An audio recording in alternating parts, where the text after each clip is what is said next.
Hi everyone, Andy here from Home Glow. Today's video we're going to be talking about low system pressure on an ideal logic boiler.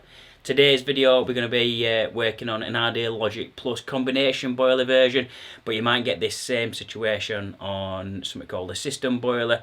So it might be a case that you have got stored up water, not a combi, but it might be a sealed system. So easiest way to know whether you do this video is going to be good for you to work through is whether you've got a pressure gauge on your boiler, or the boilers generally comes up with an F1 code, which means low system pressure.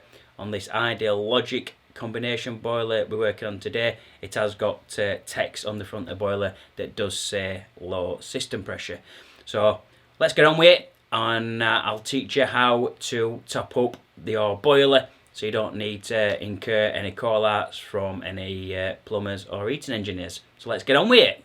While you do top it up, just make sure there's no obvious signs of any leaks. Generally, a rule of thumb, if you haven't had to top up your boiler in months and months, that's generally a healthy thing. If you're having to top up your boiler weekly or daily, then I would say that there is a problem with that. But at least this situation, you will know how to top up your ideal logic boiler to obviously get some heat on and your radiators. To get the radiators back on and heat out of your taps. Hi guys, so now we're at the boiler ready to top up the system pressure. So this is the Logic Plus version with the text display on it. The other version, like I've already said, is I don't know the analog is the right screen, but it may just read F1 rather than actually say it in plain English on the display. So if it does that, F1's low pressure, or it'll read saying contact your installer, radiators need bleeding. I don't know why it says that, but basically that means low system pressure. So I'll show you what this display will read. Depending on what age of logic boiler you have got, will determine what it'll look like underneath. Well, because they've got integral filling loops on them. So this is the older version. One of the reasons that I know it's the older version, the actual pressure gauge display isn't on the front of this boiler, so you might have a newer version where which is on the newer versions, it's a lot better because the pressure gauge is on the front rather than on the bottom left of the boiler. So that's what we'll do now. So we'll guide you through it. We're going to be just a couple of things I'll go over now. The ideal system pressure that you want is about 1.5 bar. So that'll make more sense when I've got camera zoomed in underneath. So let's carry on, and we'll top up this boiler and get you in good books with your partner again. Let's do this. So as you can see, this one's got the text display on it that's reading low water pressure. And then I think eventually it goes to contact your installer and fill system. So first thing we need to do before we start topping anything up is you will have a selector switch here. Just turn that to off, and that's the first thing you need to do. So you've got a series of taps that run behind these two here. So the only two taps we need to concentrate on is the two taps that's furthest to the front. So it's generally a blue one and then a black one on the right, and then you'll find this little filling loop that, like I say, on some boilers it will look a bit different. It might be just a piece of copper, a little thin piece of copper on some, but on this particular one it is like a little braided hose. So what we need to do is multitask as well, because when these two taps here are facing sideways and push all the way back, that means they're off.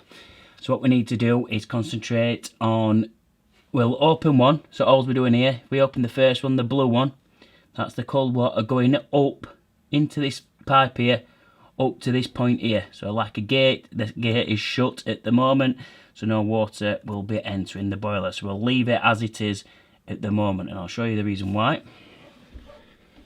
And the reason is, because then we have got the stupidly situated pressure gauge, which is on the bottom left there.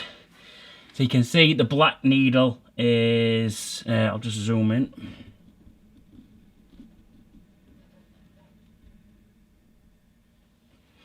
is near enough at the bottom. So what we need to do is get this black needle to around 1.5 bar.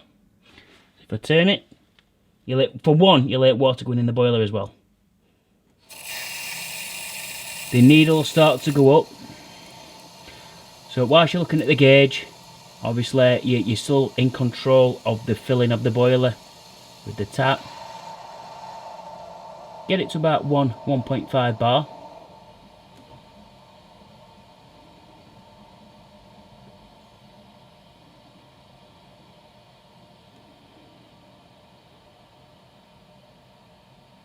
So for me, I think that's about perfect.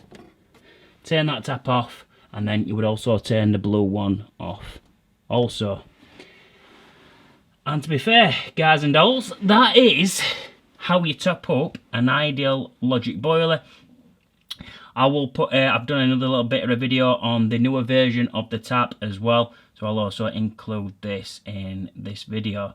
Another thing to mention is the best time to top up your boiler is when everything is completely cold, so there's no heat within the radiators as well. Theory behind that is there's no excess pressure from from any expansion if there is any heat within the radiator. So always make sure that your system is cold also.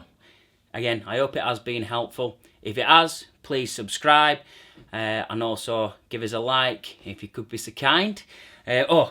Nearly forgotten, don't forget to turn your selector switch on your boiler back to, if you notice, you've got off, picture of a single tap, and then you've got your second picture is a picture of a tap and radiator.